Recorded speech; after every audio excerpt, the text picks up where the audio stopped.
Today we are going to learn about center of mass. Center of mass क्या है? इसे short में COM भी कहते हैं और सेंटर ऑफ मास का मतलब ये होता है कि किसी भी एलिमेंट का, किसी भी कंपाउंड का, किसी भी ऑब्जेक्ट का एक ऐसा मिड पार्ट जहाँ पर अगर कोई ऑब्जेक्ट रखा जाए तो वो उसको बैलेंस करे। जैसे आप गेम में कई बार खेलते हैं कॉपी को लेकर के नचाने का काम, बीच में आप उंगली एक ऐसी जगह रखते हैं कि कॉपी नाचती रहती है बट गिरती नहीं। तो ये पॉइंट क्या है?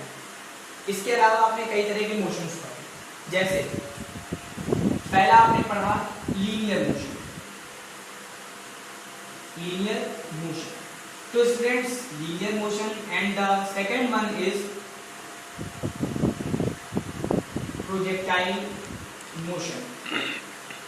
लीनियर मोशन में तो आपने कई चीज पढ़ी हुई है, जैसे गाड़ी गई, सब कुछ लीनियर होता है, एक लड़का चल रहा है गाड़ी चल रही है, इस तरह से। प्रोजेक्टाइल मोशन बेटा, जैसे projectile motion in the sense जैसे जब भी कोई ऑब्जेक्ट एक्स एक्सिस और वाई एक्सिस पर मोशन करता है, इसी को प्रोजेक्टाइल मोशन कहते हैं। जैसे कोई एक बॉल हमने किसी एट एनी एंगल थीटा पर फेंकी, तो बेटा उसका कोई पाथ स्टूडेंट्स ऐसा होगा, सेम इसे ही प्रोजेक्टाइल मोशन कहते हैं। सेंटर ऑफ मास में मैं प्रोजेक्टाइल मोशन क्यों बता रहा हूँ, इसका भी एक रीजन है।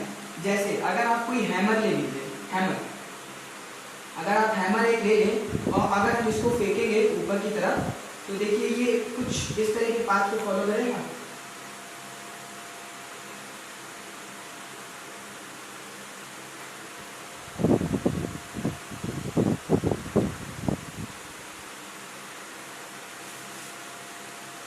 कुछ इस तरह के पास को फॉलो करेगा। अब इस पे स्टूडेंट्स एक पॉइंट लेंगे, सबसे एंड पॉइंट। देखिए सबसे एंड पॉइंट अगर मैं लूं तो ये हैं आपके वो एंड पॉइंट्स।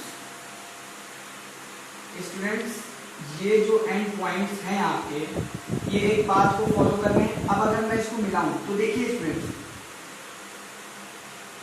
ये कुछ इस तरह के पाथ को नहीं फॉलो कर रहा है ये।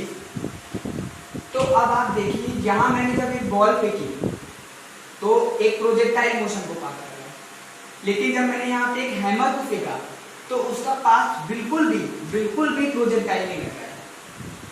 यहाँ आप समझ सकते हैं कि मैंने जब एक बॉल फेंकी तो ये प्रोजेक्टाइल मोशन को फॉलो कर रही है, लेकिन एक हैमर फेंका तो ये प्रोजेक्टाइल मोशन को फॉलो नहीं कर रहा है। ऐसा क्यों? तो स्टूडेंट्स लेकिन अगर इसके अंदर हम एक मिड पॉइंट ले लें, इसके अंदर भी एक पॉइंट ले लें जो इसके बीच से जा रहा है, जो इसके एकदम बीच से जा रहा है, मिड से जा रहा है। देखिए अब अगर मैं इनको मिलाता हूं तो ये देखिए ये एग्जैक्टली देखिए प्रोजेक्टाइल मोशन सेम जैसे ये बॉल गई थी उसी तरह से इसके सेंटर के जो पॉइंट था उसका मोशन देखिए एकदम प्रोजेक्टाइल मोशन। तो स्टूडेंट्स यहाँ हमने एक चीज समझी कि इस हैमर में भी एक पॉइंट ऐसा था जिसने प्रोजेक्टाइल पाथ को फॉलो किया। तो ये जो पॉइंट होता है स्टूडेंट्स, यहाँ से ये समझ में आ रहा है कि ये जो पॉइंट है ये हमारे लिए कितना ज्यादा इंपॉर्टेंट है और इसका कितना अहम रोल होता है अपने पूरे सेक्टर में। जैसे अब अगर इस मिड पॉइंट को हम देखें तो पूरी तरह से ये प्रोजेक्टाइल पाथ को फॉलो कर रहा है। यही स्टूडेंट्स इसी को कहते हैं सेंटर ऑफ मास, या शॉर्ट में आप कह सकते हैं COM। Centre of mass her body का अलग अलग जगह होता है। जैसे अगर मैं स्टूडेंट्स आपसे कहूं कि एक कोई रॉड है जिसकी लेंथ L है, तो स्टूडेंट्स आपको पता है कि अगर हम इस रॉड को मिड पॉइंट पे टच करेंगे या मिड पॉइंट पे बैलेंस करना चाहेंगे तो ये बैलेंस हो जाएगा। ये तो हम नॉर्मली जानते हैं, लेकिन अगर हमें यही चीज प्रूव करनी पड़ी कि इसका जो सेंटर ऑफ मास है वो एकदम मिड में होता है, तो स्टूडेंट्स हमें इसके लिए एक ओरिजिन डिसाइड करना पड़ता है। और वो जो ओरिजिन होता है वो आप कहीं भी ले सकते हैं। आप उस ओरिजिन को यहाँ भी ले सकते हैं, आप उस ओरिजिन को यहाँ भी ले सकते हैं, आप उस ओरिजिन को सेंटर ऑफ मास पे भी ले सकते हैं, कहीं पर भी ले सकते हैं स्टूडेंट्स। तो देखिए जैसे दो बॉल्स रखी हुई है, इसका मास m है, अदर बॉल इसका भी मास m है, और दोनों के बीच की डिस्टेंस स्टूडेंट्स l है। तो आप इस बात को जानते हो कि L/2 पे ही ये पूरा का पूरा सिस्टम हमारा क्या होना चाहिए, मैनेज हो जाना चाहिए। अगर मैं बीच में कोई उंगली रखता हूँ तो ये बॉडी जो है हमारी, जिस ऑब्जेक्ट पे ये बना हुआ है, ये पूरा का पूरा एक बैलेंस हो जाना चाहिए। देखते हैं कैसे। तो देखिए हमने स्टूडेंट्स आपको क्या बताया, सबसे पहले हम एक ओरिजिन डिसाइड करते हैं। तो ओरिजिन स्टूडेंट्स हम यहाँ डिसाइड करते हैं, एम को मिला दिया। अब देखिए जो सेंटर ऑफ मास डिसाइड करने का मेन फॉर्मूला है वो होता है RCM vector is equals to M1 R1 vector plus M2 R2 vector plus and so upon M1 plus M2 plus so. अब देखिए स्टूडेंट्स हमें RCM चाहिए, तो हमने सेट किया कि ओरिजिन ये है, R1 जो है वो M1 की ओरिजिन से डिस्टेंस है। अब देखिए M1 मास हमारा कितना है, M, तो पहले हम RCM देखते हैं कहाँ होगा। M1 की वैल्यू कितनी है स्टूडेंट्स, M।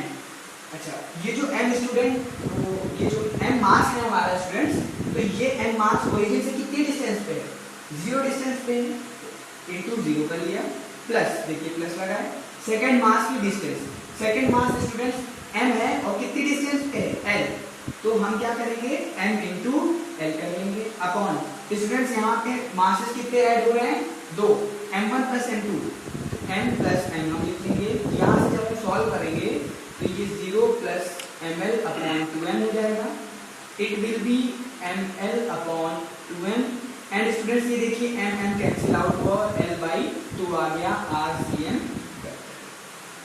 देखिए सेंटर ऑफ मास हम पहले भी कह रहे थे कि दोनों के मिड में होगा, यानी ये L है तो L/2 पे होगा, और फॉर्मूले से भी हमने ये प्रूव किया। तो यहाँ ये सेंटर ऑफ मास का फर्स्ट टॉपिक खत्म होता है, और आगे की वीडियोस देखने के लिए आप हमें लॉगिन कर सकते हैं हमारी वेबसाइट पर, जो आपको अभी कुछ देर बाद आपके वीडियो सेशन में दिख जाएगी। Thank you.